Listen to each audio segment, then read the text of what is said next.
Good evening and welcome to the September 21st meeting of the Board of Selectmen. Before we proceed, I'd like to have a moment of silence and prayer for Daniel G. O'Halloran. Mr. O'Halloran was a former veterans agent for the town of Oxford, and he just passed away. He was a veteran himself also. He served the town as a veteran agent for 19 years. Thoughts and prayers go out to his family at this time, and I'll ask everybody to join me.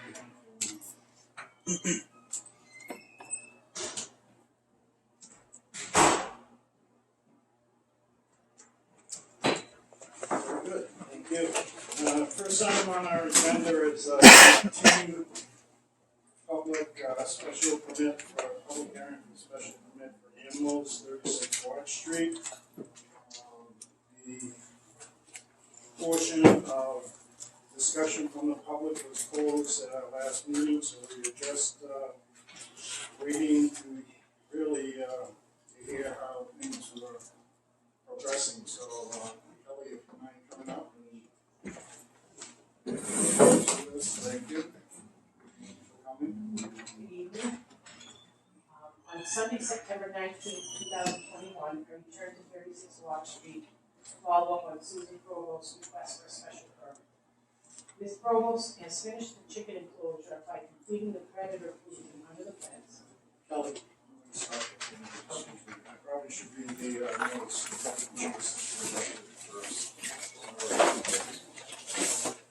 in accordance with provisions of Chapter 3, Section 3.8 of the Oxford zoning bylaws of the town of Oxford, Susan Provost of 36 Watch Street, Rochdale, Mass.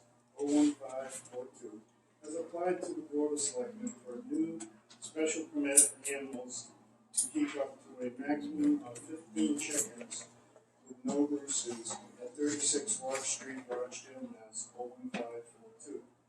The property is currently owned by Susan Provost and identified on Oxford's Assessors Map 02A, parcel D04, and at the Registry of Deeds in the book 22398, page 050. A public hearing will be held before the Oxford Board of Selectmen regarding this matter on Tuesday, September 7, 2021 at 7:05 p.m. at the Oxford Town Hall, 325 Main Street, Oxford, Mass. Second floor, conference room. Please take notice that the Oxford Board of Selectmen will continue this public hearing concerning this special permit for animals to Tuesday, September 21st, at 7:05 p.m.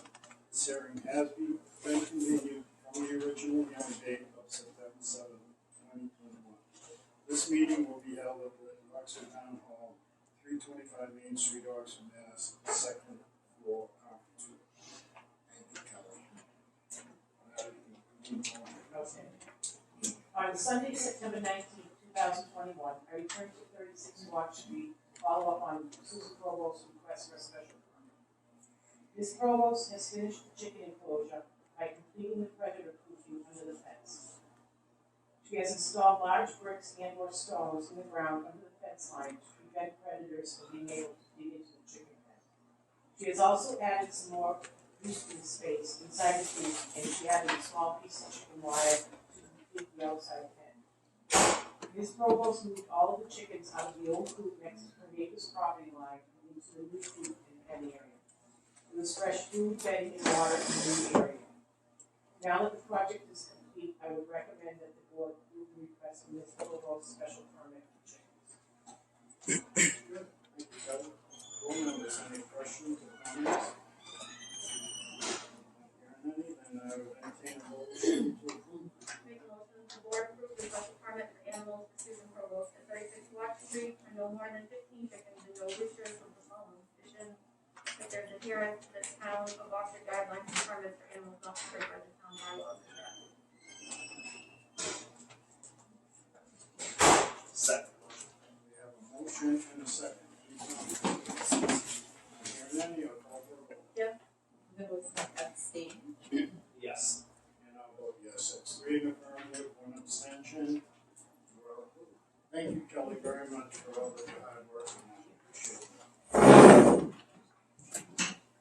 next item on our agenda is a Boston Post cane and display case, and this is being presented by Michelle Jenkins at Town Clerk and Gina Riley from the Oxford Historical Commission.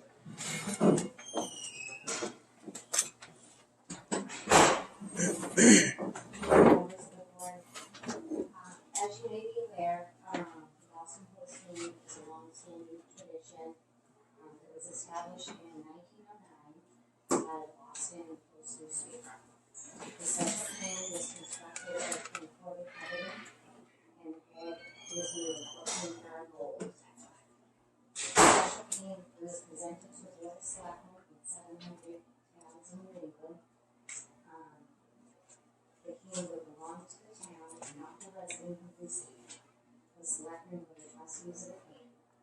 Since the original cane for the town of Oxford, written some years ago, I had a conversation with Jean, concerning the fact of the correct. And I'll let Jean finish.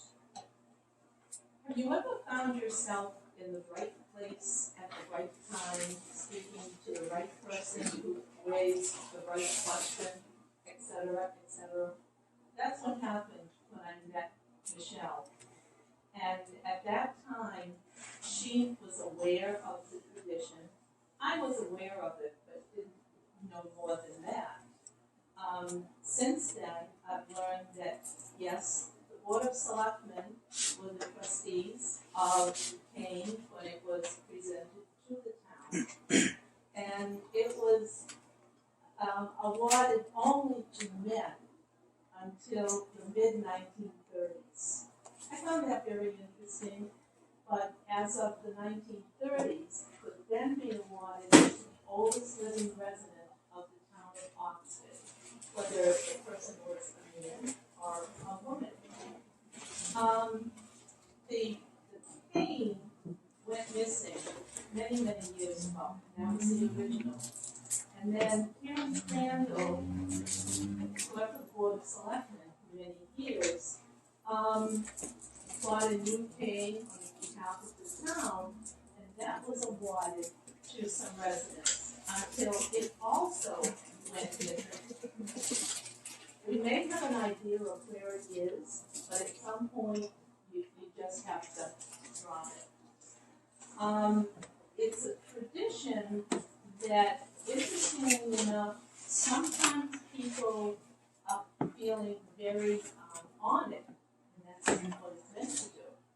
And in other cases, they're reluctant to receive it, the family members are reluctant to receive it.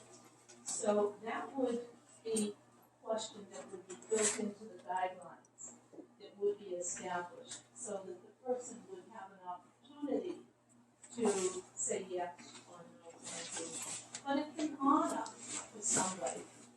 And when Michelle started talking about it, it was at the time when the Historical Commission had not had in-person meetings for a while. So we had not paid a clerk. And yet we did quite a bit of business, but people were asking for research questions and things like that I could do. So after she raised the question, I said, well, I know what is a fund of money, just a little, but a fund of money. And at that time, I went home and I called each historical commission individually to see if they would be on board with this. And they all were.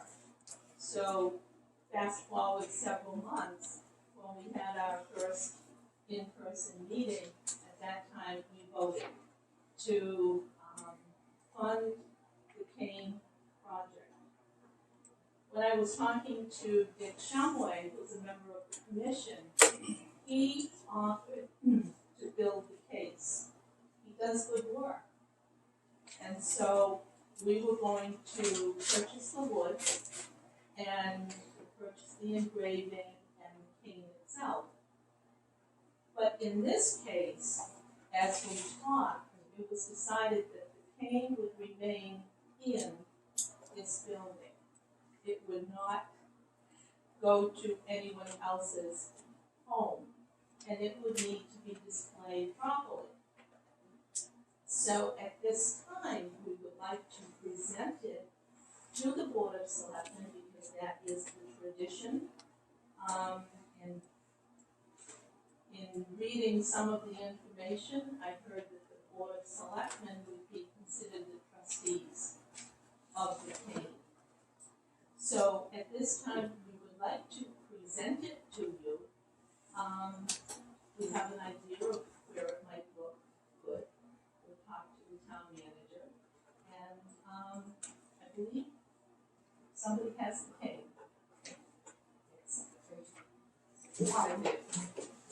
Okay, so Tom brought it in, and it will be locked. So you can see it. And the head of the gold heading has also been engraved with the town of Oxford. And then I got the plaque made, so people would know exactly what it was for the town. And traditionally, what happens is the town clerk will notify the Board of Selectmen, because it would come from my voter registration database. I would notify you of the oldest resident and reach out to the resident to see if they are willing to accept, taking possession of a proclamation. So instead of receiving the actual cane to display in their home, it will be a nice proclamation to the power. Which is what the majority of towns are doing now, because so many laws. If I may ask a question, I think I was reading over some of this information you gave us. Am I right in understanding also you're gonna have like a plaque down there with people's names on it? We may, going forward, I'm gonna look into the costs for doing that. Absolutely. That was gonna be my question, was we put up some sort of a picture frame with some sort of a plate underneath that's interchangeable from time to time. Yes, we could do one where some towns have done it, which, it would have their name engraved, and it would just be added, and what years that they actually obtained using that business. And it's gonna be hung downstairs by the mail. Thank you very much. Thank you to the entire historic commission and all your work, Jean and Michelle, thank you very much. Did you receive my letter? Yes, yes, Outlining. that's why I think I read it in that. Terry, I don't think you're the first one to. You might be close. Thank you, Tom, for that. Great, next item is a proclamation for the Human Resource Professional Day. Joanne Redford and Karen Ryan supposed to be here in attendance if you want to come forward. And I'll read the proclamation into the record. The proclamation, whereas human resource professionals are responsible for implementing effective practices for hiring, resourcing, training, development, and retaining quality staff. Whereas human resources plays a key role in fostering satisfaction and loyalty among employees by allowing for professional growth and development and keeping employees informed about policies, working conditions, compensation, benefits, and whereas human resources promotes excellence in the betterment of protocols and makes every effort to serve the needs of all employees of this town, providing the most beneficial work-related education and procedures. And whereas each day, human resources ensures town employees are treated with dignity, respect, and fairness. And Whereas human resource professionals make important, significant, lasting contributions to the work life of all town employees. And whereas human resources is a valued and respected department that sustains the town's most important asset, its people. And whereas it is most appropriate that we recognize the significant role of the human resource department to the town of Oxford employees.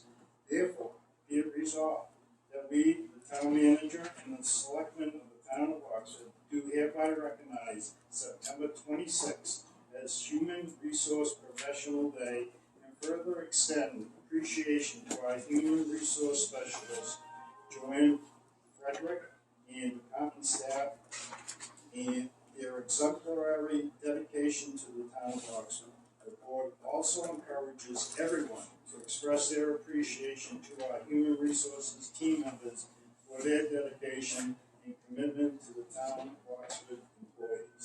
And this is signed on the 20th day of September in the year 2021 by the entire board and the town manager. And we thank you. And thank you very much for having us here, for recognizing the work that we do. I wanted to bring Karen Ryan with me this evening, and she is actually my new benefits payroll administrator that was just hired about 3 weeks ago, and I wanted to introduce her to you. And the reason for the hire is, I'm not sure if you're aware or not, but we are now in charge of all benefits for the town of Oxford, including the school department. So we have taken on that responsibility as of July 1 of this year, and I don't think I could do it by myself. So Karen has come on board, she's doing a great job, and I think we had a really successful start to the school year with benefits. So all new hires, I think we probably have over 50 new hires in the school department. And we met with them one-on-one, we did their benefits a little bit, I think they were happy to have that person touch. So we'll continue to work hard, provide the service that we're looking for, and thank you again for having us here. Thank you very much. very Well, much. thank you. Welcome. If you want to come up, I'll thank you. Thanks for all your hard work.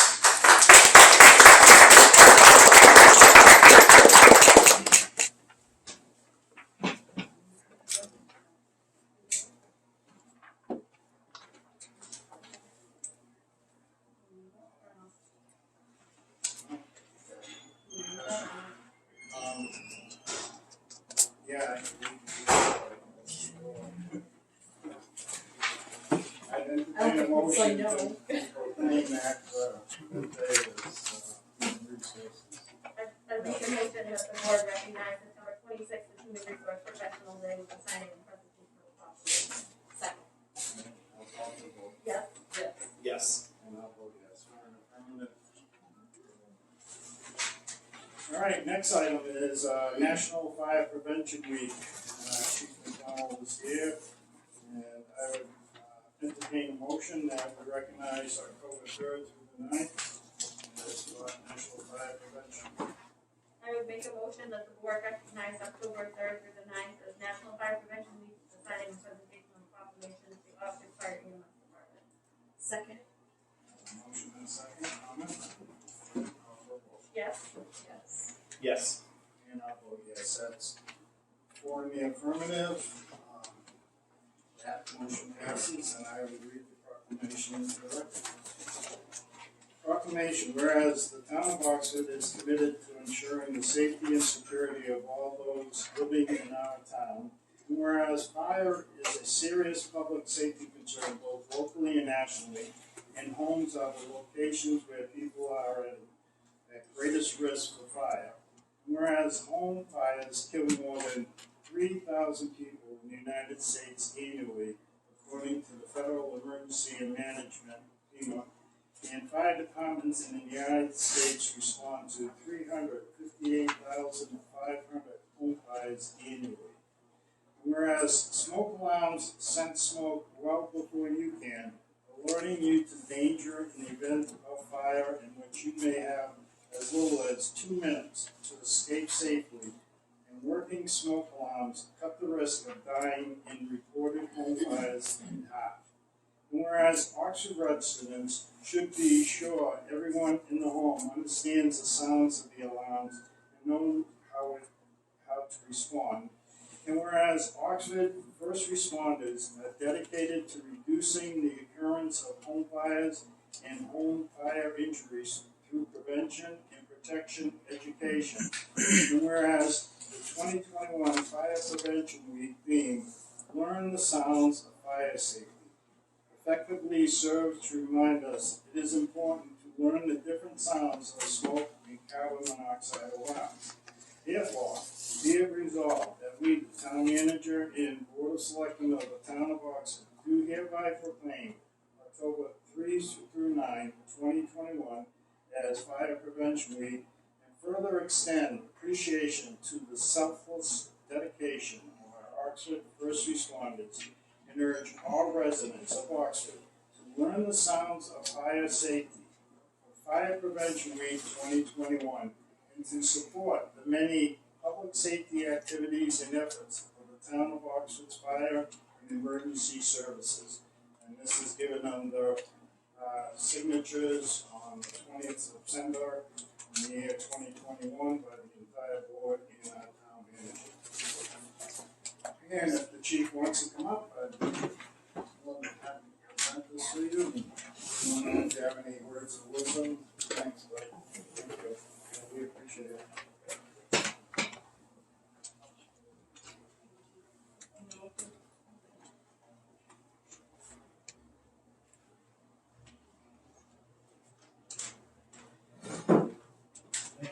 Thank you. Say a few things. First off, I'm just very grateful to be part of this wonderful community, the wonderful residents that support us, and the support that we've received from our elected and appointed officials and our fellow department heads and our fellow town employees. We can't do it without you. And our biggest thing is we're one profession that's dedicated to putting ourselves out in business. And we're very fortunate to have a good, strong community risk reduction and mitigation program that's headed up by Deputy Chief Sellers. And then also just in terms of our response to emergencies, I've got great dedicated men and women who come to work every day and just plow through whatever difficulties they may face. And we're all able to do that because of the wonderful support that we face from the community. So we're very proud of our programs, the Senior Safe and Regular Safe program, that's Senior Student Awareness of Fire Education, and our Student Awareness of Fire Education program, because it targets our two most vulnerable populations, the children and the elderly in our community. With the support of the Senior Center and the schools, we're able to carry out this mission effectively, and we're just very grateful for all of that support that we're doing. We just wish you all to be safe. If you have any concerns or needs, one of the nice advert signs that we've been putting out recently, or you need help with the smoke detectors, or anything in recognizing sounds of fire safety, we ask you to reach out to us. Your tax dollars pay for your service, and we're here to serve, and we serve the same. So thank you all very much. Thank you very much.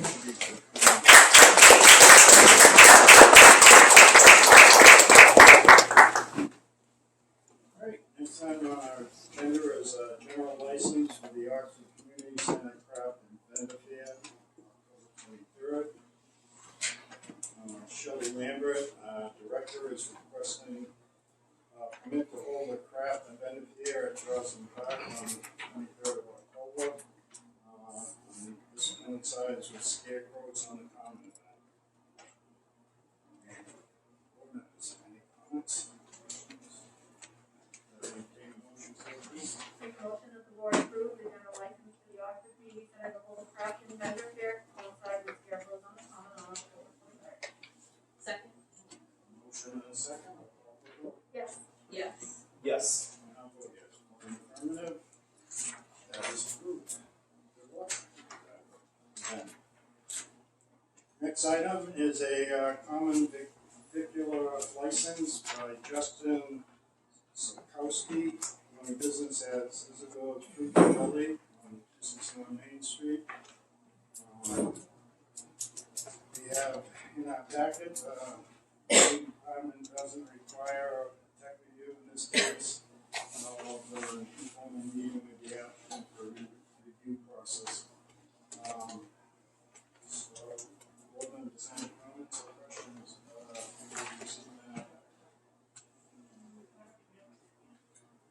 It's just, oh,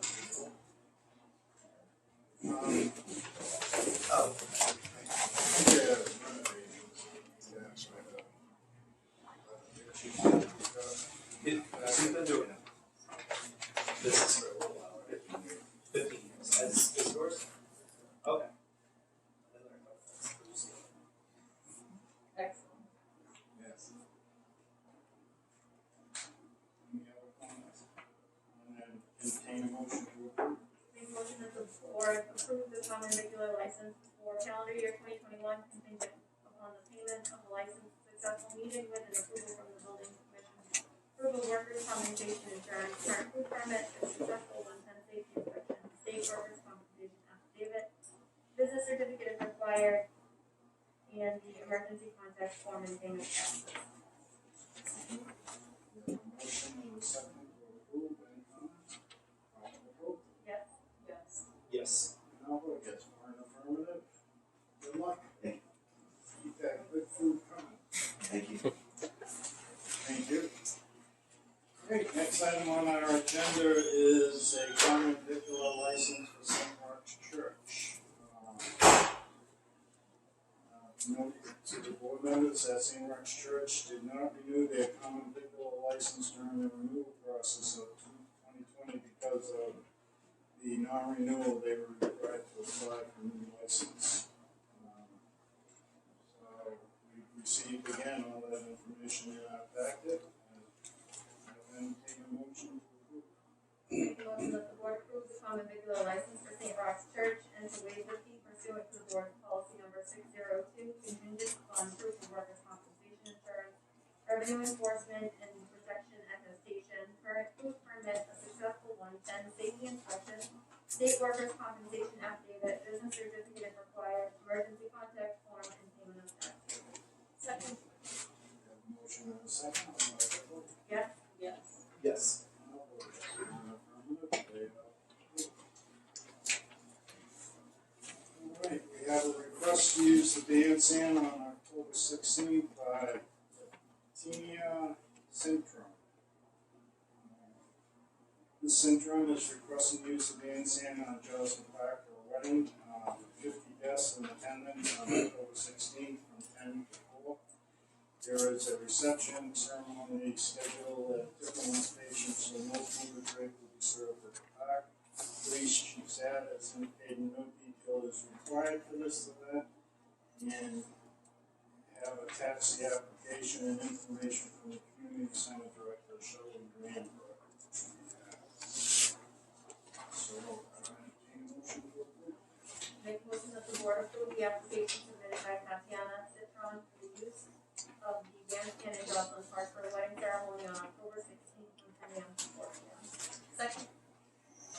Motion and a second. Yes. Yes. Yes. No vote yes. For an affirmative. That is approved.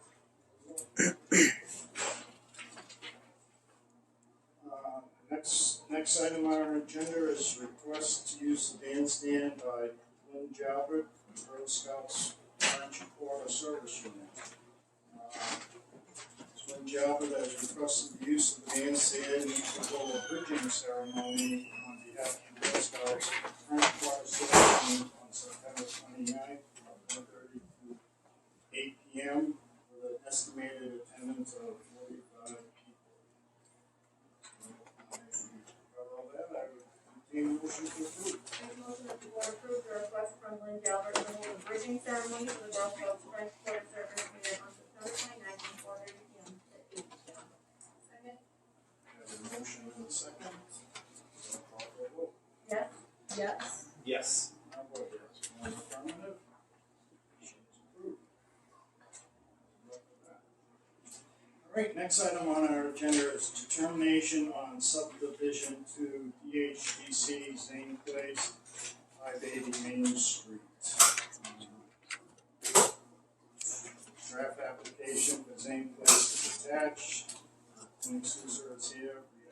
questions?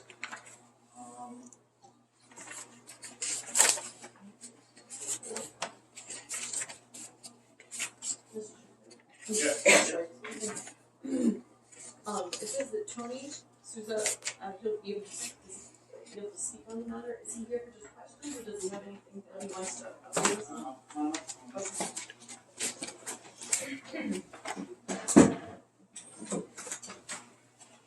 Good evening, Tony Souza, representing development. I'd like to provide the board with some time since this item was before you. It was in June. The applicant is also here as well, and we'll certainly just like to provide the board with an update. And so you know the applicant is here too, if there's any specific questions. We have received the copy of the application, the draft application, with application. The process, as was discussed last time, this is a 40B comprehensive permit. There are two ways to go through this process. Ultimately, the applicant is seeking to get a project eligibility letter from the state. And one way to do it is to go through DHCD through this LIP application. The draft before you was provided by the applicant. It does detail a little bit of the scope of the project and so on. At the last meeting, too, you also received plans from the applicant. The applicant gave a presentation as well.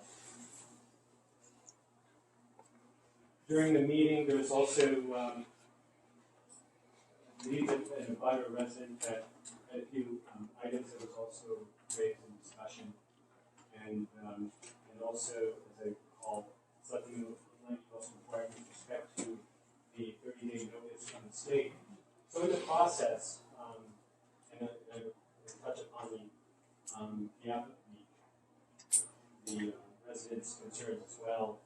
I believe I addressed one of them last time, but there's also a second item that is still but on the 30-day review process, or the 30-day comment, the board wished to approve tonight. The applicant would then at some point submit over to the HCD, that's the State Department of Housing and Community Development. At which point, with a completed application, the HCD will send over to the town, to this board, a letter indicating that there's a 30-day comment period. The process, the HCD does not dictate the process by which the board wishes to handle the 30-day comment period. The communities have handled it differently. But just know, to answer your question, that the HCD does not have a requirement as to how the board should proceed with the 30-day comment period. But certainly, once they receive the application, they will send a letter over, and the date of the letter is when the 30-day comment period starts. So many times you're left with 27 or 28 days. But the board may certainly also request extension of time to provide comment as the board sees fit. I just wanted to share that with you as an update. Going back to what was raised during the meeting, and there are two items in particular. One was with respect to traffic, and I made mention that during the permit granting authority, here is actually the Zoning Board of Appeals. And through that process, the board may require a peer review or third-party review of traffic, very common, and would anticipate. I would certainly be making that recommendation. The other comment that was raised is with respect to the easement. Now, there's an easement on this property, unique to this property, that is a flowage easement. It's from the U.S. Army Corps. And at the presentation was mentioned that the applicant is working with the Army Corps. I do believe they are. This does go back some time, though. Back in, I believe, July or June of 2020, the Army Corps requested revised plans. And the last update that I have from the Army Corps, which was this morning, the local office here, is that they have not received revised plans. But why is that important? The Army Corps has jurisdiction, and they will grant the easement. And as part of that, as I see in the plan, and it's noted in communication by the applicant, that the easement area does impact or may impact the access. It may impact the access to the site. And there is a retaining wall that's supposed saw on the plan last time as well. I'm hesitant to to recommend that the board approve necessary disapplication without having the benefit of that information from the Army Corps. The applicant is to provide additional information, and two of the applicants here may have that information, but based upon what I received this morning, Army Corps is still waiting on that. And again, that could have implications that the plans that were reviewed by this board may have. We don't know. The applicant may not know. It's the Army Corps that makes the decision on that.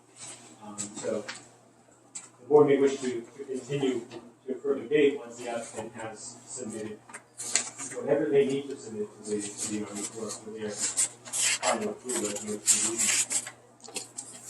That's all that I have at this time. Any questions?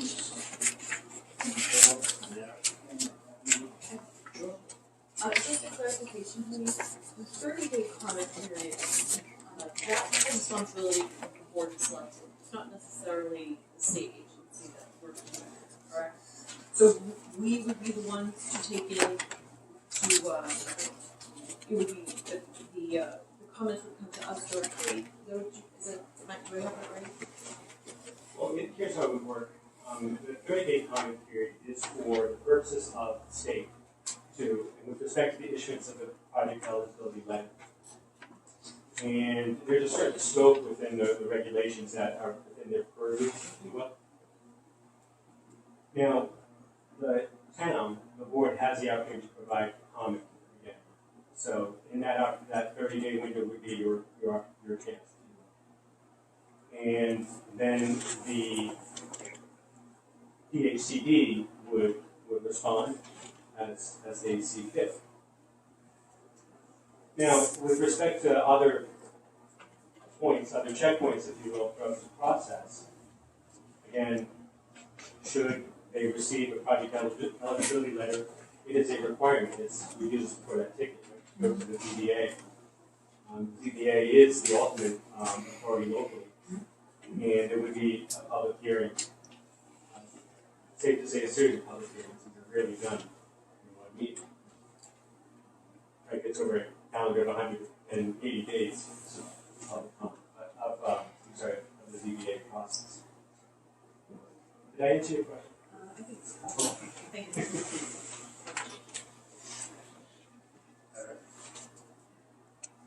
Yes, that was my question. Sorry. Thank you. Anyone else?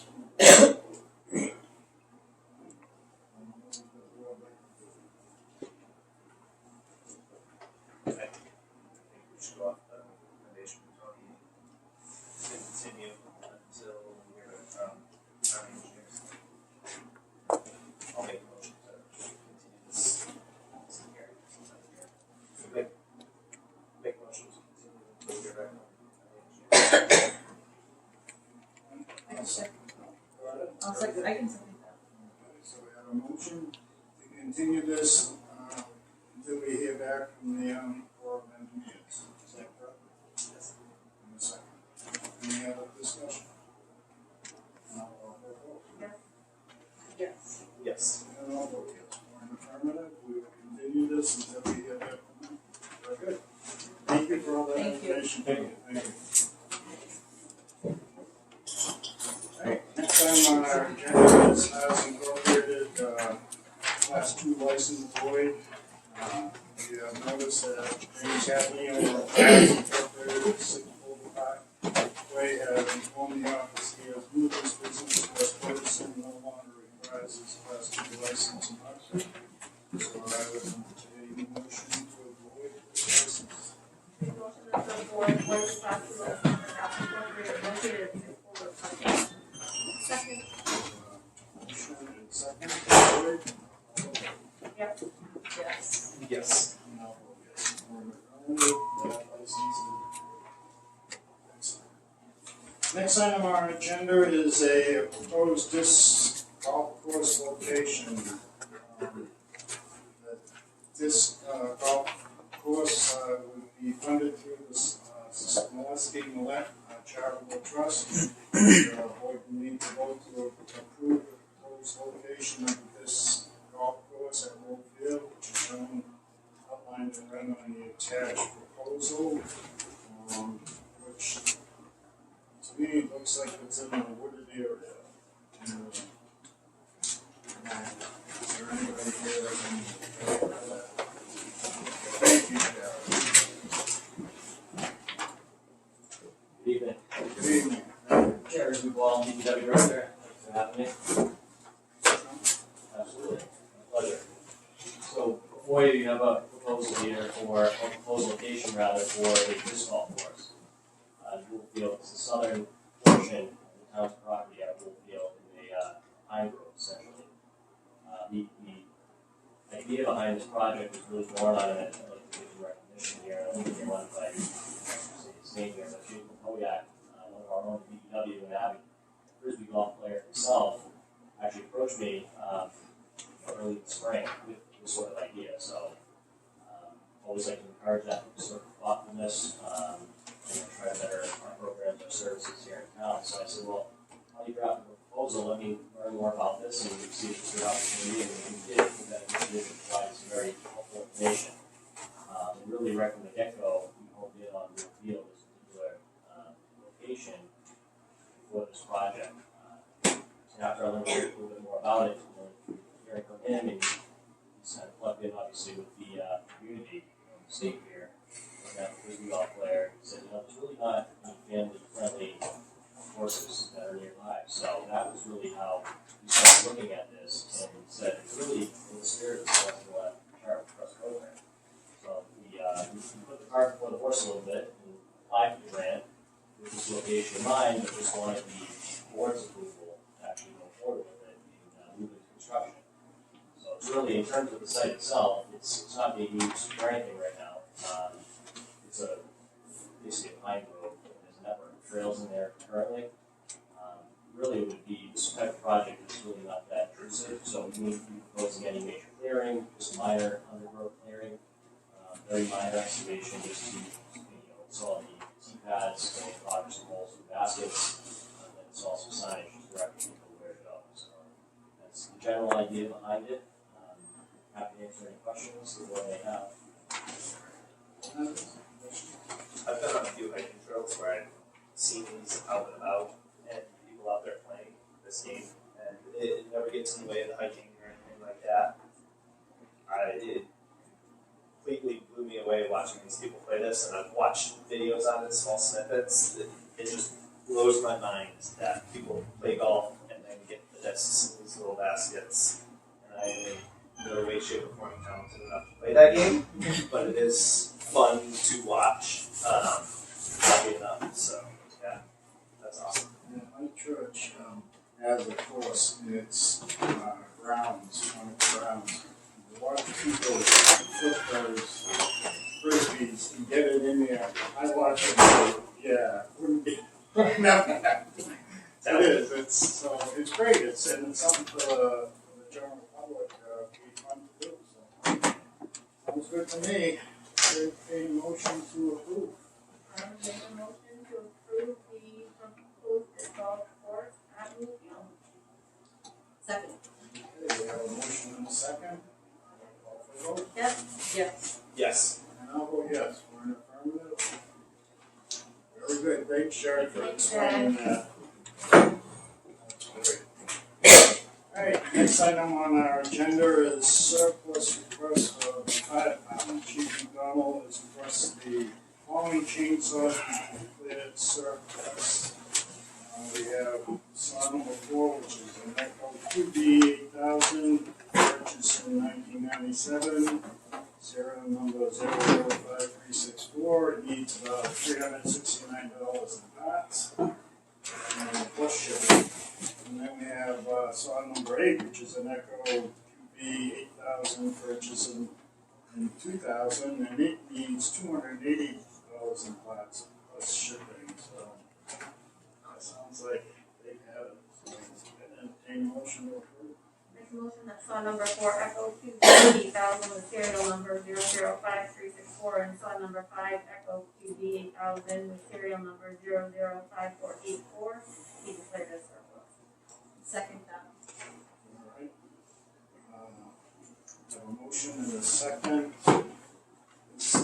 What is it? Is it saw number 4, saw number 5, or saw number 8? I got two different numbers, I got saw number 8, and then I got saw number 5. Four and Four. Yeah, the email says four. So it's 4 and 8. Sorry, it's printed time. I would amend my motion to say saw number 4 and saw number 2.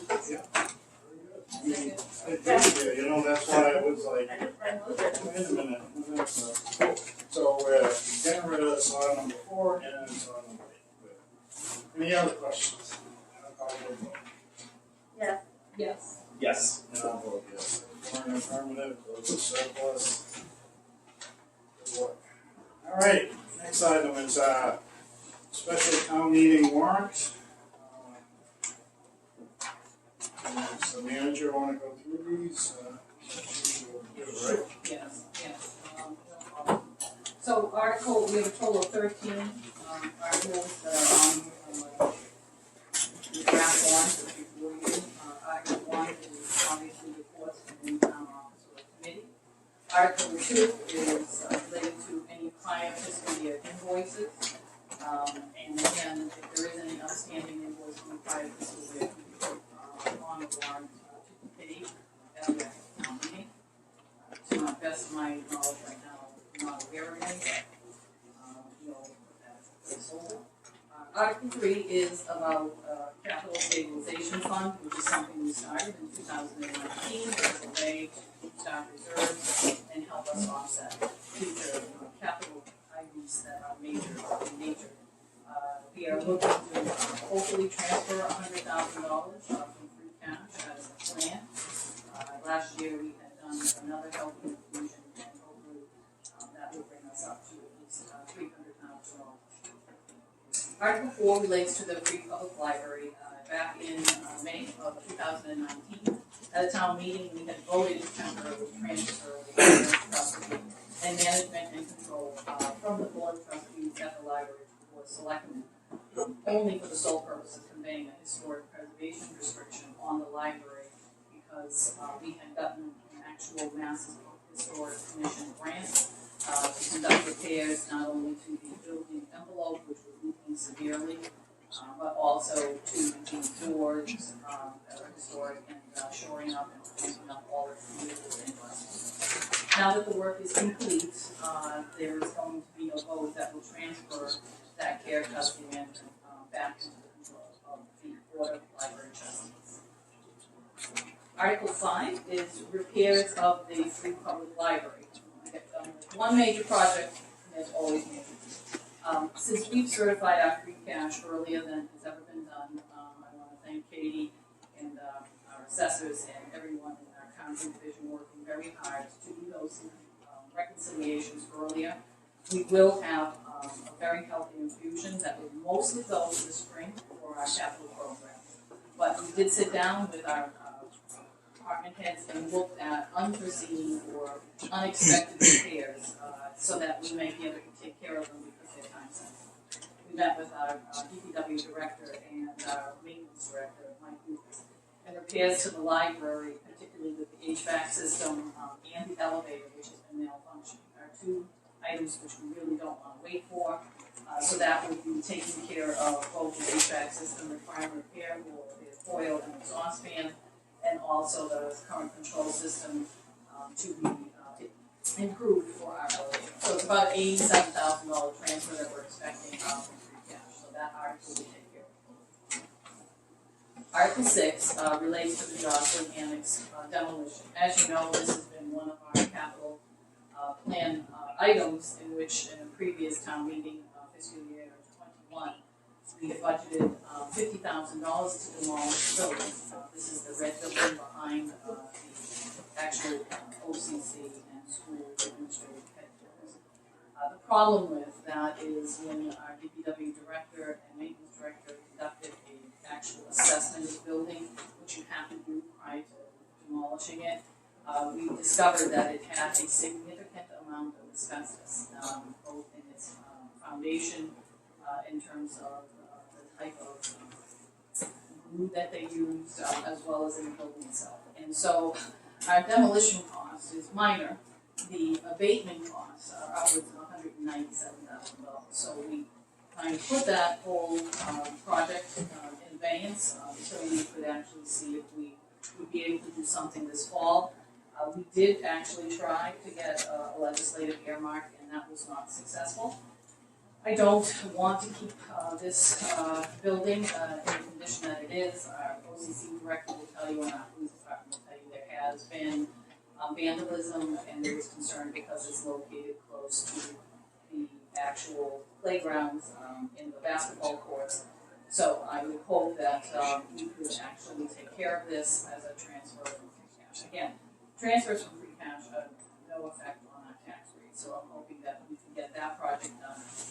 And in tandem with the OCC feasibility study that's already underway, we'll have to see what happens to that space. But it really needs to, for safety purposes and for hazard mitigation to go through the process. Article 7 is emergency roadway culvert repair. Our poor DPW staff and also our director, we've had so much rain this past, flooding rain this past summer, that we had two culverts, one on the Industrial Park West Road and Prospect Street.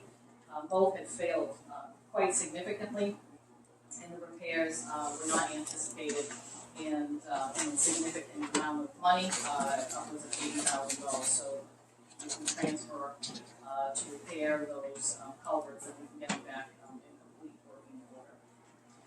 Again, that would be a transfer from free cash. Article 8, 335 Main Street acquisition. This is something I've actually put as a placeholder. As you know, the old Santander Bank, which is right next door, is currently vacant, but it's also had a change in property owners and is right now being maintained by a company along with two other banks that have been vacated that are not nearby, one's in Vermont, someplace else. They had, because of no real maintenance, and I think you saw that the grass had grown really high this year, there was also a bursting of a pipe for water inside the building this past winter. So this company that oversees property maintenance actually came in and gutted the whole inside. So the last time we toured it, the DPW director, myself, the facility, it still looked like a bank. Now it looks like a completely open space that is all the way inside. We had our new building commissioner, DPW director, and a number of people actually go into the building. It has been up for sale. Been up for sale for at least over 2 months. The company that has it has engaged with our economic development director, Susan, and myself.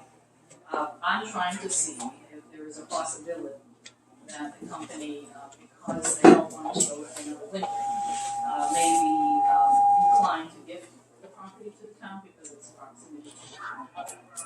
If that is the case, that would be great. They may also look to see whether they may gift and or ask for a small and nominal fee for the building. I have no idea what it will be. We are on the phone today with the property manager. They're going to be having discussions soon. Hopefully we'll have answers to all of that prior to town meeting. Either it would be something that would be beneficial for the town to consider or not, and hopefully we'll get that information prior to town meeting. If not, we'll pass over the article at town meeting, but I would hate to have an opportunity to acquire the property. The Board of Selectmen obviously would be the ones to actually enact that paperwork and prevent it from becoming a continual blighted property that is vacant. So if we can repurpose it to some kind of municipal use, it may be a good thing. So it's really a placeholder at this point, but I thought it was important because if it does become available, you would have to act quickly, and we don't want to have a whole other town meeting to do that. Article 9 is the Main Street corridor improvements. This was another recommendation from our DPW director. As you know, we started looking at trying to get on the state improvement program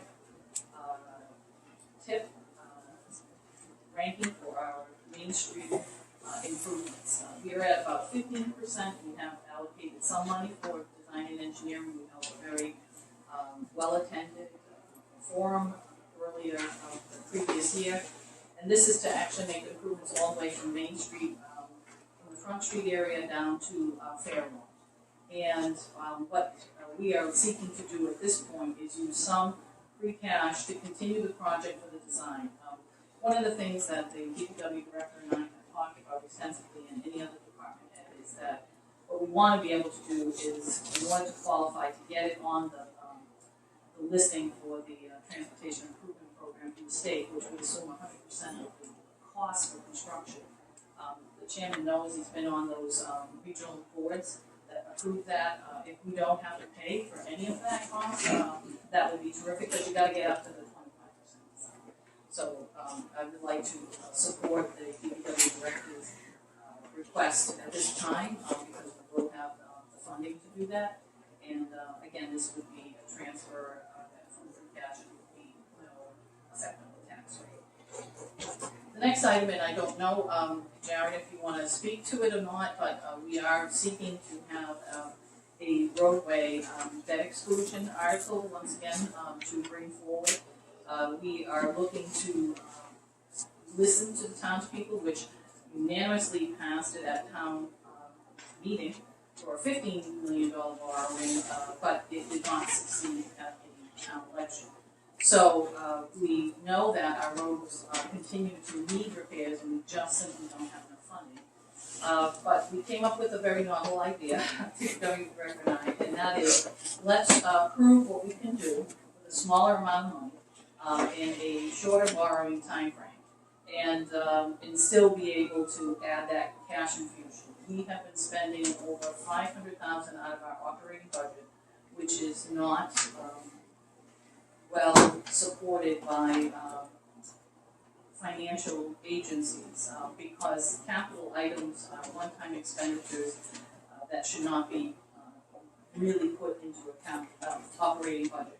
And we've spent almost $2 million, and people still think we can't get to our roads because we can't. We only get $500,000 from the state, and we need more funding to do more roads, especially the small little connector roads and the neighborhood roads. This would actually look to borrow the $5 million and pay back over 15 years. But in meeting with our bond council, right now a lot of communities are taking advantage not only because of the low borrowing interest rates, but also by this 15-year period, the first 3 years would be minimal on any of the taxpayers, because the actual payments would really kick in 3 years for the remaining 15 or 12. So I think it's a great opportunity for us to do a lot more with less, and we do have 2 capital projects that are coming off, both the police department and middle school projects during the borrowing period. So hopefully the townspeople will listen to presentation that we're going to be putting together, and more than likely have a little forum before that, like we did last time, and get it through town meeting. The next item is the marijuana overlay district. I know our director for planning and economic development has met with the planning board, and they did have a hearing on looking at the 2018 marijuana overlay district that was created. The purpose of the article for this time around is to actually expand it a little bit around super locations and to minimize the adverse effects of properties in the area. You can see it in your packets, I think. You can see where the overlay district would be expanded slightly on the other side of Route 20, as well as the bank is across the way, former club. And that would be a change in zoning, so it would require. Article 12 is the sealer of weights and measures.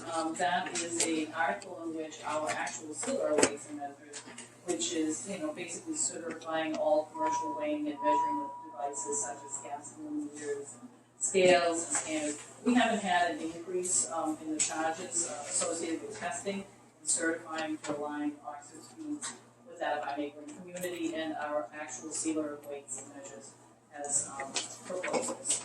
And Article 13 relates to the gas inspector and plumbing inspector. Currently, the town manager's office appoints the inspector of gas piping and gas appliances in buildings, and the Board of Health appoints the inspector of plumbing. The new building commissioner is working and does already meet with all of the inspectors, including plumbing gas inspector, and we're trying to allow the restructuring of the department so that the building commissioner would oversee all the inspectional services, and they'd be under the building department.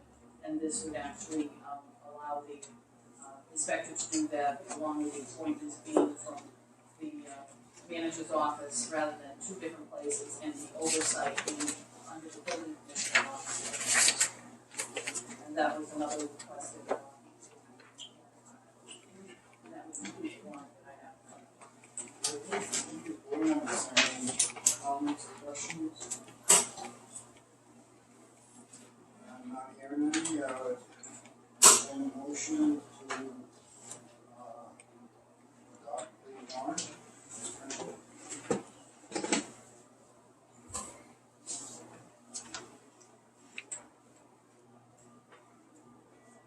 I move to adopt the warrant as printed and approve publication of the warrant in accordance with the provisions of the town charter and general bylaws. Now second. So we have a motion and a second to adopt the warrant. No. Yes, Oh, thank you. Thank you. I have a couple of questions on the, excuse me, the Main Street acquisition. So I understand that from what the manager just said, the building itself is gutted. But if I remember correctly, when we looked into this building before, wasn't the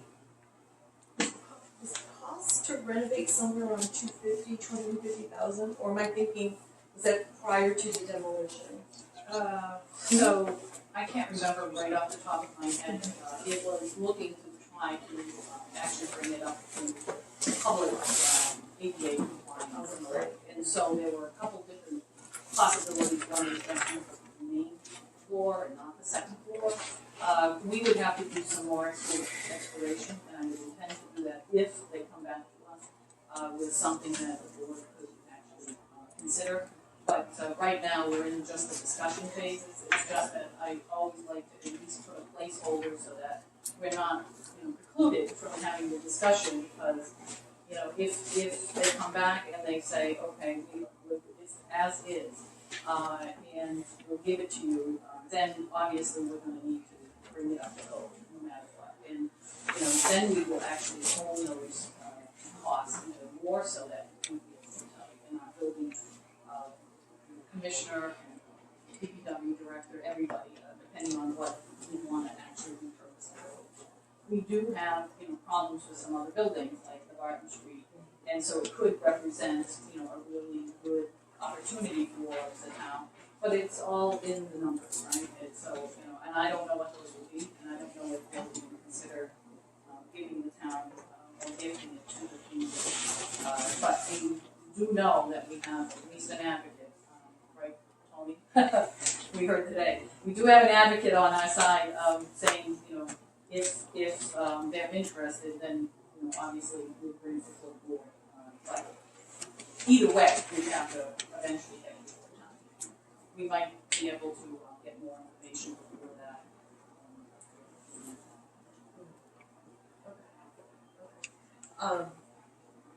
So this warrant doesn't have any dollar amounts on it in terms of.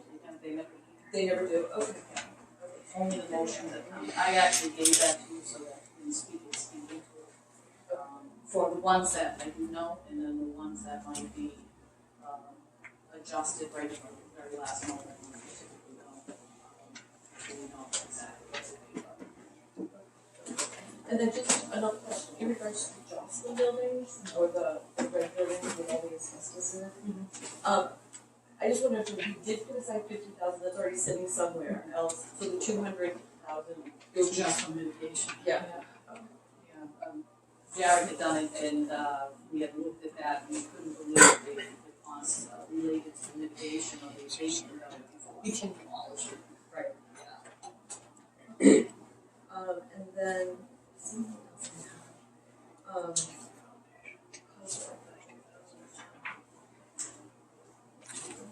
No, I guess.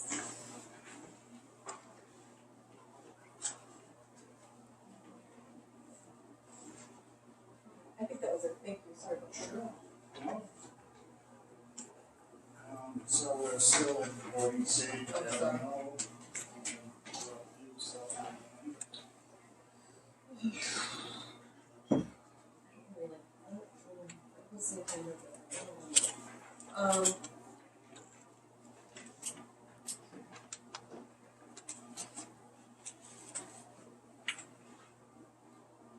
I guess I'll say yes.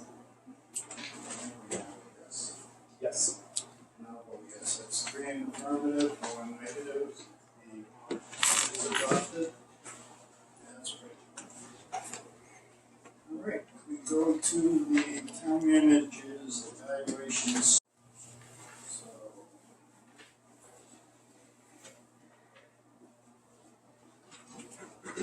Taking this down, I think I go to B.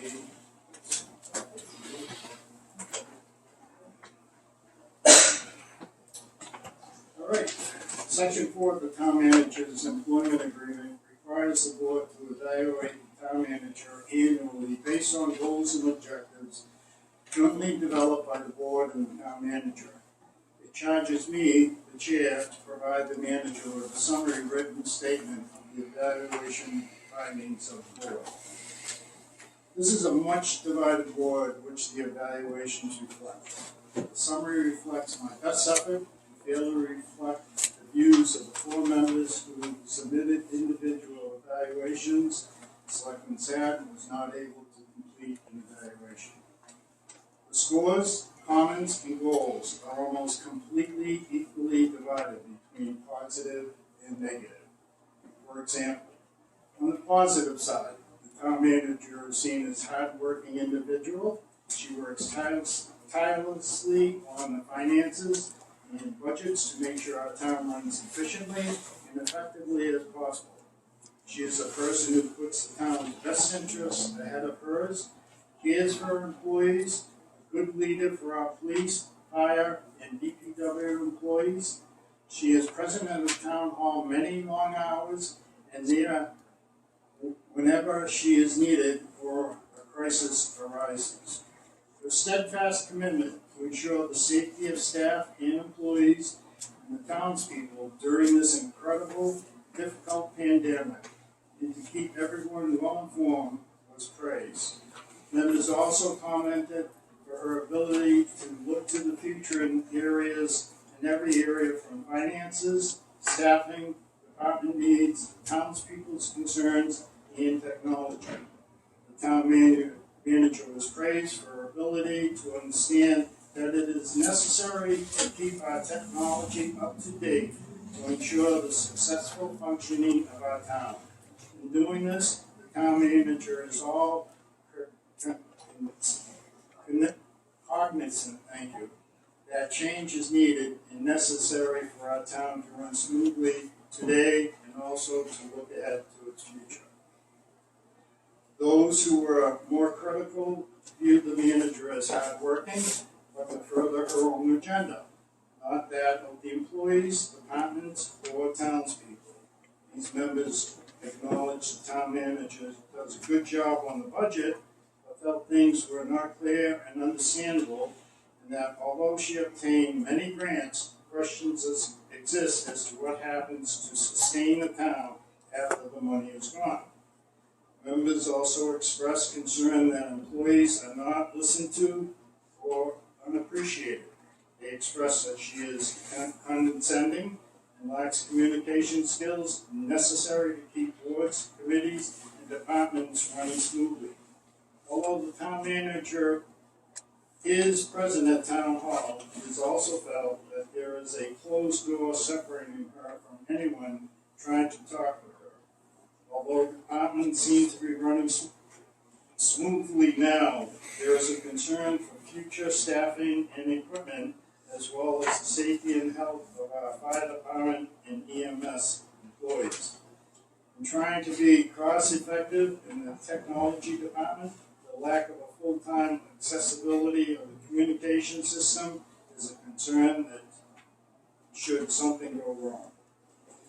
Another example of the evaluators division related to the town manager's oral and written skills. Some are extremely satisfied with her communication with them. Things are well said, well written, and they feel they are adequately informed on all issues. They are able to call, text, or email the town manager and get a response in a timely manner. Others stated the town manager does not articulate herself well, does not hear or listen to people, and does not make herself available to people to talk to. And when she does, she can be rude and unprofessional. Some members express that they feel their issues diminish the position of the board and does not allow them to do their jobs properly. Board members have strongly divergent views as to the town manager's leadership and communication skills. Without being repetitive, the town manager is seen as both outstanding and unsatisfactory when it comes to her communication with this board. She is also seen as both approachable and unapproachable. And finally, in regards to future goals and comments, the board remains divided. Some said that the town manager should keep up the good work, that they are happy and pleased to work with her, and that they are appreciative for running the town so well. They stated that the town manager cares for it and is dedicated to the town and continues to change as needed, even when met with resistance. They feel very informed that the town manager is committed to the employees, staff, departments, and townspeople. Other members, in contrast, state the town manager needs to improve her communication skills, make herself more approachable and accountable. They state that she needs to be more present to employees and board members and to listen more and do so more attentively. These members recommended the town manager not be condescending, dismissive, and rude, and work on hearing from the townspeople. They also recommended that the town manager let the board do their jobs respectively, communicate better with them, and respect her contract in the town charter by moving into town, which is now no more. To sum up, the board member scores were 99, 97, 50, 56. When they're averaged together, town manager score is a 76, which is a satisfactory based on the evaluation instrument. And that is my evaluation, my summary that I concluded from the paperwork that we all submitted. And any comments about my summary?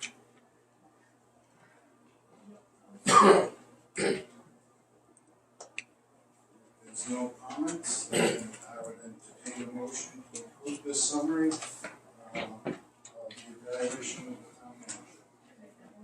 Second? We have a motion and a second. Any comments? Call for a roll. Yes. Yes. I'll vote yes. For an affirmative.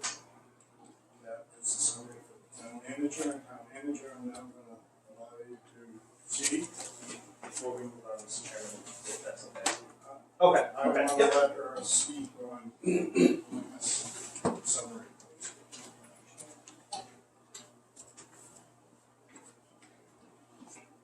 First of all, I want to say that I welcome the feedback regarding my performance, both formal and informal, as a way of improving the service I provide to the town client. I readily acknowledge that I work for the board and continually strive to support you as the chief elected officials of the town. This process is intended to give you an opportunity to point out areas where you think I can improve my program, as well as areas that you believe are strengths, things I do well. By doing so, you give me the opportunity to improve and better serve you and the town. The principles that would apply to this process would apply to performance evaluation and reviews in any professional setting, not just local government. Those principles would include setting goals and objectives before the review period begins, but that didn't happen yet. If we don't set goals and objectives at the start of the process, it's pretty difficult for me to meet your expectations. Without goals, it eliminates the chance for objective measurement. It is true, people can have different views when evaluating a person's performance. But if there is no agreed upon standard of performance, no accepted measurable goals, then by any professional standard, the process is inherently flawed.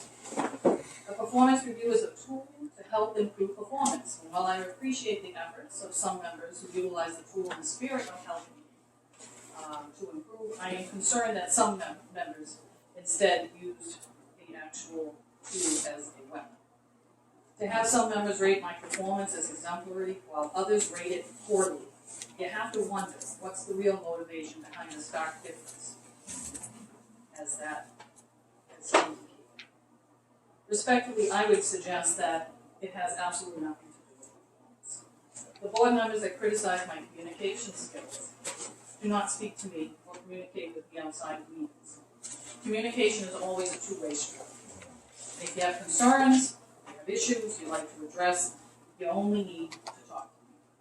And as for criticism that I mistreat or don't listen to employees or residents, it's difficult to accept those criticisms as legitimate in the absence of evidence to support them.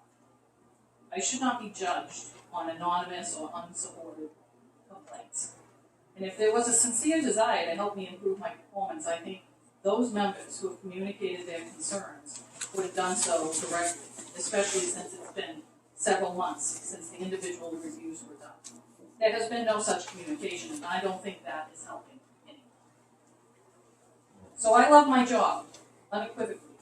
I am proud and remain proud of the work that all of our esteemed department leaders do on a daily basis to run this town together as a team alongside of me, the town manager. And in 3 years, we have totally transformed our financial stability and fiscal health. So much so that our free cash numbers are coming in at a record $3.4 million. And are, like I said, have been certified continually earlier and earlier to help us financially continue to meet the needs of this town and then to exceed them. We have brought an unprecedented amount of grant money to the tune of $14 million. And we've implemented the highest staffing levels of our police and fire departments. We've developed a 5-year capital plan and have allocated millions to address crumbling infrastructure and a backlog of deferred building systems payments that occurred long before I came. In conclusion, as a manager, I will continue to do my very best to meet the needs of the town and implement our terrific master plan, because it is a great document, while delivering lasting positive results for the community as a whole. I have a single motivation, and that is to be of service to the citizens of Oxford. I thank the board for the opportunity to serve. I appreciate the input, and I want to just close by saying 2 simple words: onward and Oxford. Thank you.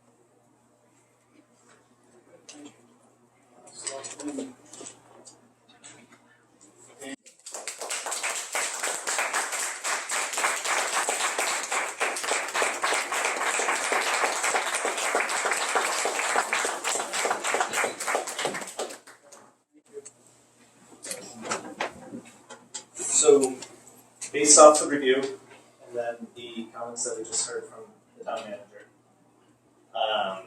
it's clear and evident that we as a board have not set the town manager up for success in the past. We have not done a goals workshop as a select board. We have not voted as a board, regardless of what we've done as individuals. We have not voted as a board on goals to evaluate the town manager on in years to come. I would like to make a motion that we set up a goal workshop for the town manager moving forward. I don't know if we can have Dee send out a couple dates. I don't think I can accept that motion simply because it's not on the agenda, and let's see what happens in the future. Even if it's part of the town It's manager's not the only evaluation. the only thing we can talk about is the actual document I presented. The way it's listed, on the, that it was posted, it's the town manager's evaluation summary, so. Okay.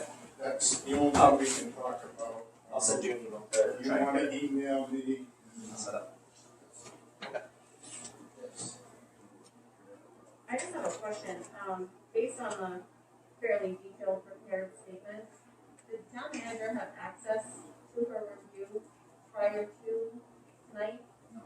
Because it seemed like she was very, spot on with a lot of things that were talked about during the review.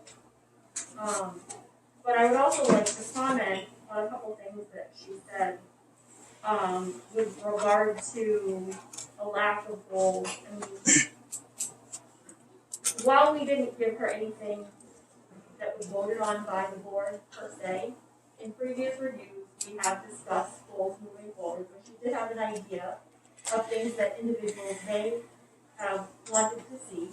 So while it wasn't maybe as clear cut as it should have been, they were still there. Additionally, it's a two-way street, and Okay, we're getting off the topic, Megan. I hate to stop you. Again, we're only supposed to discuss this evaluation summary. you allowed her to respond. Yes, because I So think I that can is, respond to accusations against myself. who said there was accusations against you personally? I'm not done. Okay, well, It's again, I'm sorry, this is how I've been guided by council, that this is the only thing I'm gonna comment. There's, future discussion, you can email me, and I can set up future discussion.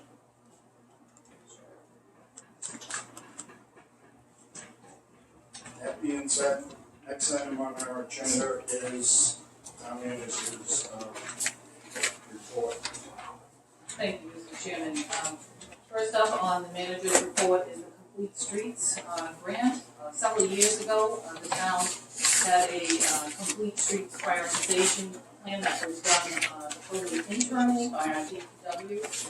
The town has always been eligible to receive technical assistance grant funding, and thankfully, our DPW director now had recognized that our complete street prioritization plan was actually outdated and didn't reflect accurately what our major street improvements and recommendations would be. So we have applied and received a $37,000 prioritization tier 2 grant. You can see in the packets I provided you with information about that. And what this will do is allow us to have a comprehensive document and to be able to apply for upwards of $400,000 for any identified project that appears on the prioritization. The next item is the Brownfields grant. For 2 consecutive years, I unsuccessfully applied for a Brownfields grant for both Mass Development and Central Mass Planning Commission to conduct both a Phase 1 and Phase 2 environmental assessment of the old abandoned mill site on the Muskogee property, which is currently in tax title.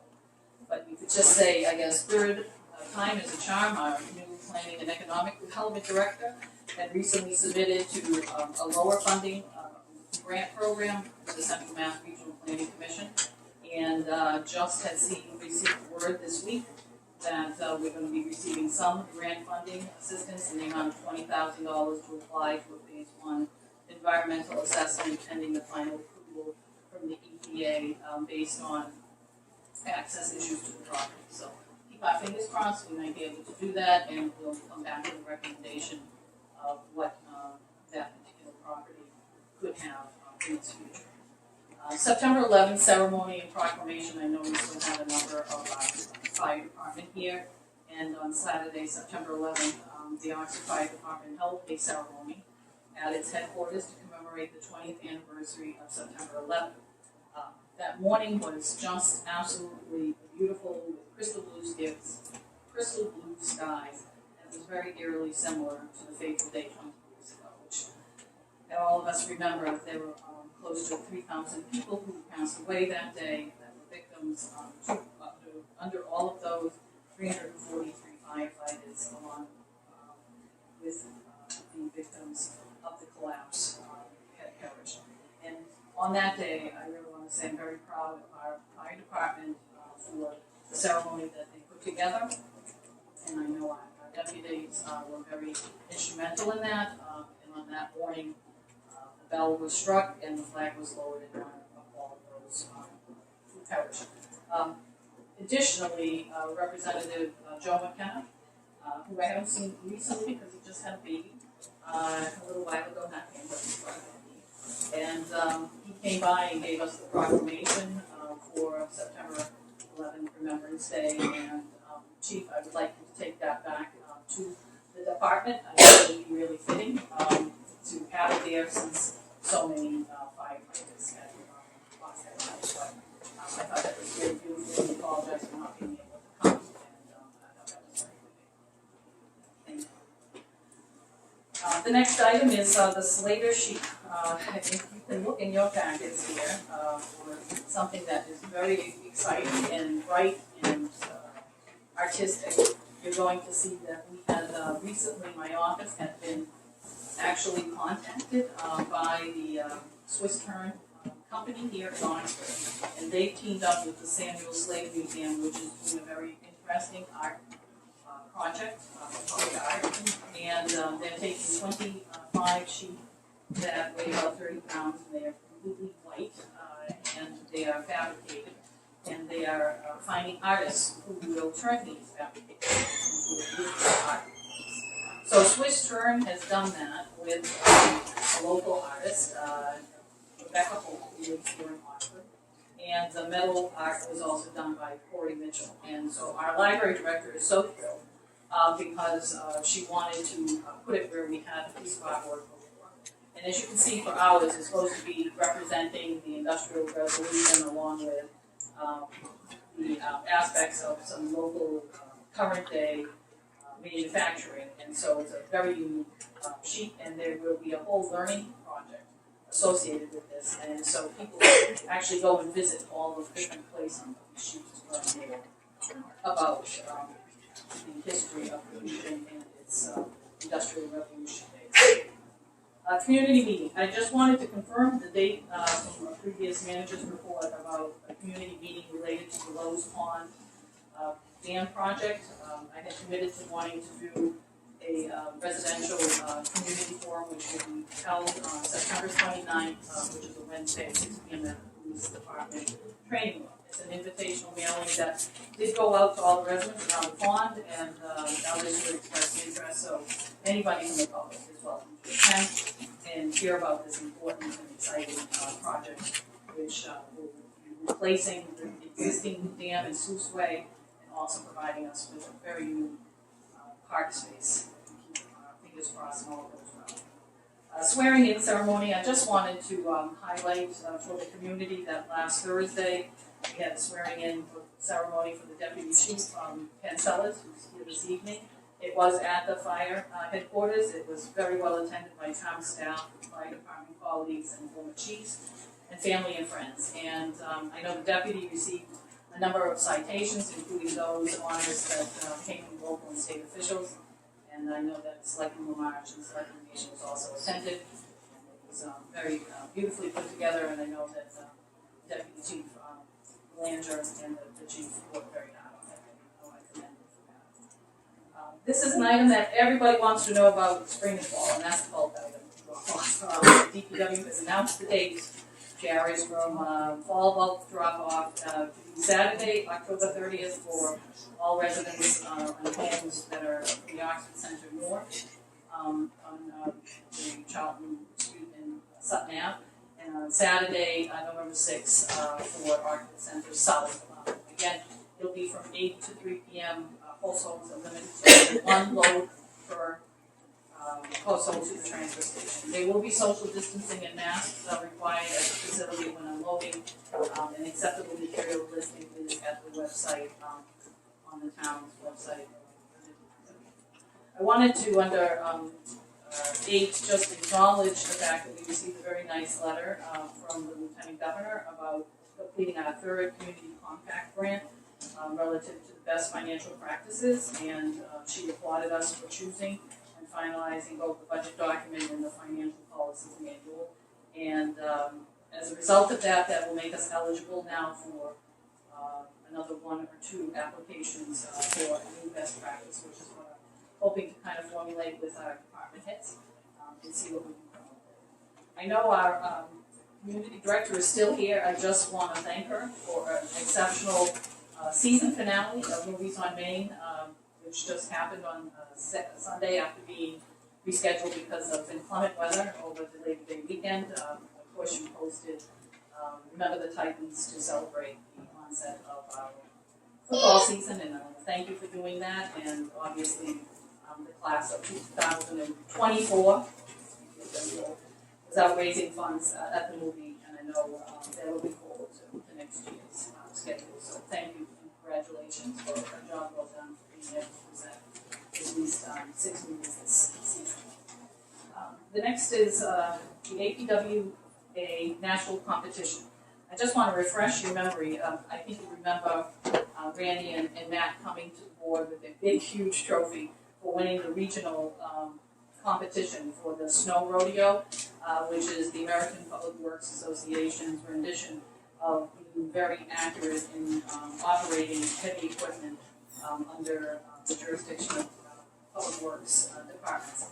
And before COVID struck, they were slated to actually go out and compete in the national competition because they won the regional New England division. And they now had postponed it, but they are slated to go out on September 29th through October 1st. And our DPW this time is going to be represented by Matt Krupski and also for Dory Massoni. So we're going to wish them great luck. I hope they come back with some kind of trophy. But at that point in time, I think the board will be too well to give them a proclamation for just participating. They couldn't be here tonight. And my final item is the COVID update. I put in your packets, unfortunately, our trends are still moving in the wrong direction. Last week, we moved from 30 active cases to 39. And if you look at the other graph that our public health nurses has supplied to us, you can see that for the month of August, in total, last year we had 10 cases. This year we had 101 cases. The CDC is continuing to ask us to be very closely monitoring.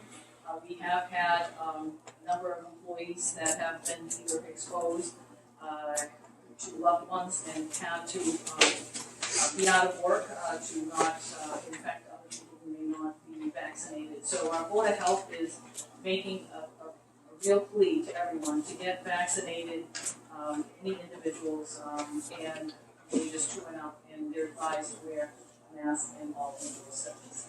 Hopefully we will see this not going the wrong way all through the fall, and but I will keep the board updated should we need to make any other action. And that would conclude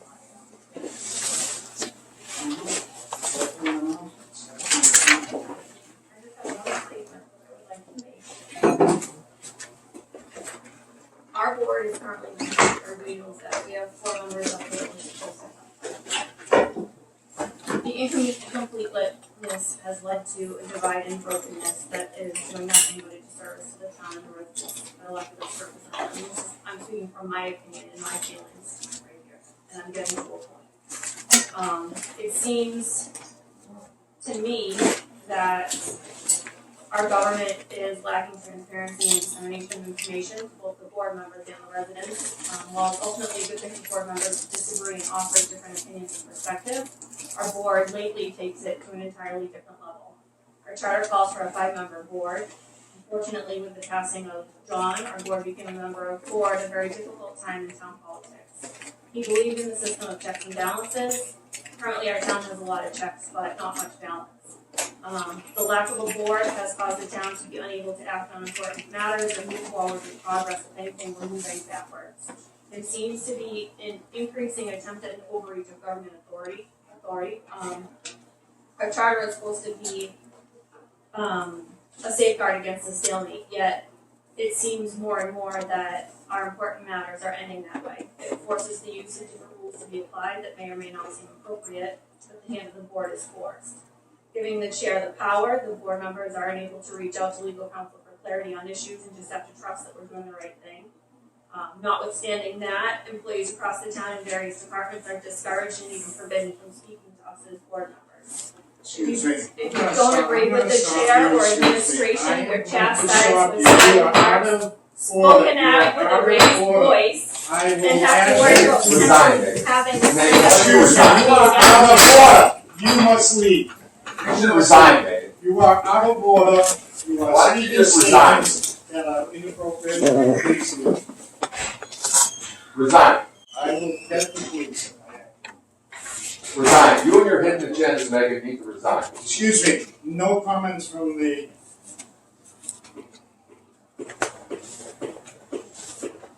Why don't we just make a motion to adjourn? No. Resign. Do you have Excuse legal me. counsel's authority to have you removed? Yes, In this your is Selectman Lamash. I need a police officer at the town hall as soon as possible. The upper floor of the town hall. The top floor of the town hall. Okay.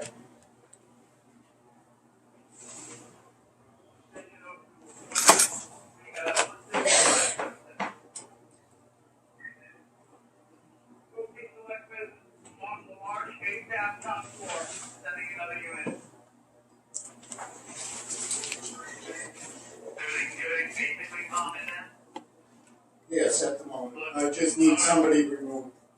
Alright, very good, sir. I will take care of that. They're on the way. Joe's on the way upstairs in 6 feet. Thank you. Very good, sir.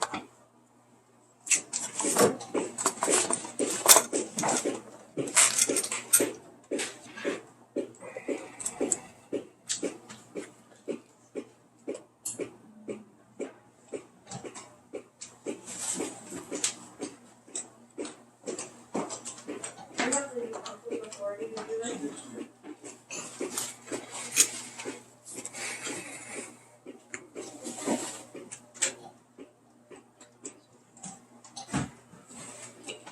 Dennis, what at the end of our meeting? I doubt we're gonna have anything else for this. Why don't we just adjourn and move on? I make a motion to adjourn. Sorry about that.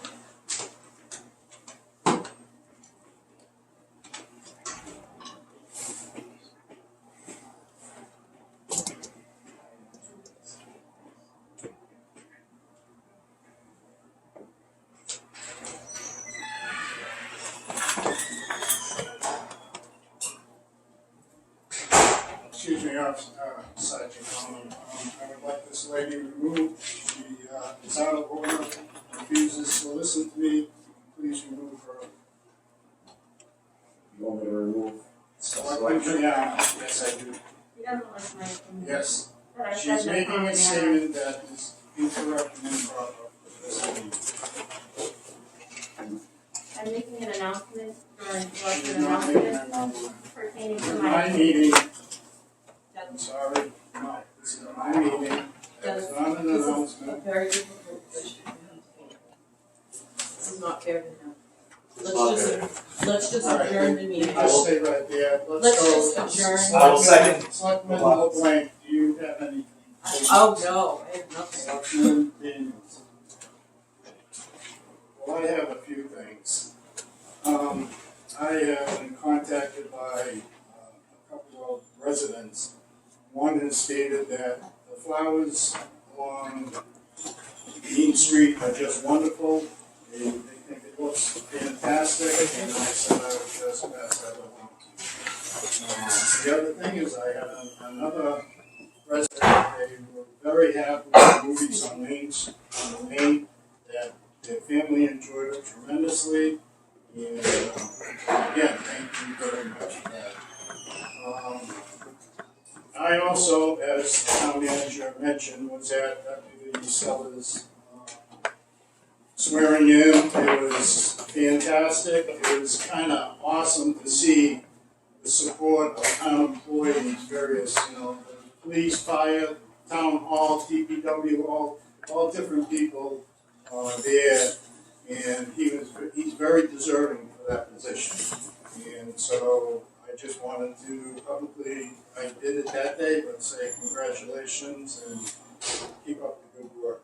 And with that, that's all I have, so I would entertain a motion to adjourn. I'll make that motion. Second, Call for vote. Yeah. yes. Yes. I'll vote yes. We're affirmative, we are adjourned. Thank you, everybody, for showing up